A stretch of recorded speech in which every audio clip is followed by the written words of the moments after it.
আপনাদের নিশ্চয়ই মনে আছে প্রিয় ভাই বোনেরা, আপনাদের নিশ্চয়ই মনে আছে আজকে থেকে যখন বাংলাদেশের মানুষের, বাংলাদেশের ঘাড়ে ওই পলাতক পতিত স্বৈরাচার চেপে বসেছিল, ঠিক সেই সময় আপনাদের দল বিএনপি বাংলাদেশে আজকে থেকে প্রায় 2.5 বছর আগে, তখন কেউ জানতো না যে কবে, আমরা প্রত্যেকে দৃঢ়ভাবে আত্মবিশ্বাসী ছিলাম যে স্বৈরাচারকে পড়তে হবে, তাকে চলে যেতে হবে।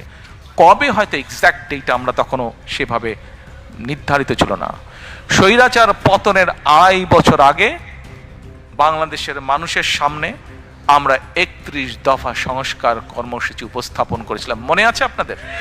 Yes. তখন অনেকে হেসেছিল। আর আজকে যারা, কাউকে আমি আঘাত করে কথা বলতে চাই না, কাউকে অসম্মান করে কথা বলতে চাই না, কিন্তু আজকে বহু মানুষ সংস্কার নিয়ে কথা বলছে।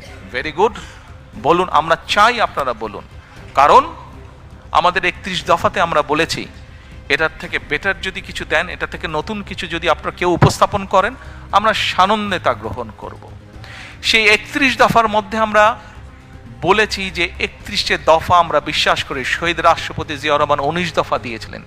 সেই 19 দফাকে আরও সময়ে, পরিস্থিতি, সব কিছুর পরিবর্তনের কারণে সেটিকে আমরা কিছুটা আরও পরিবর্তন করে আরও সুন্দরভাবে আমরা উপস্থাপন করেছি, যার ভিত্তিতে আমরা দেশ পরিচালনা করতে চাই ইনশাআল্লাহ।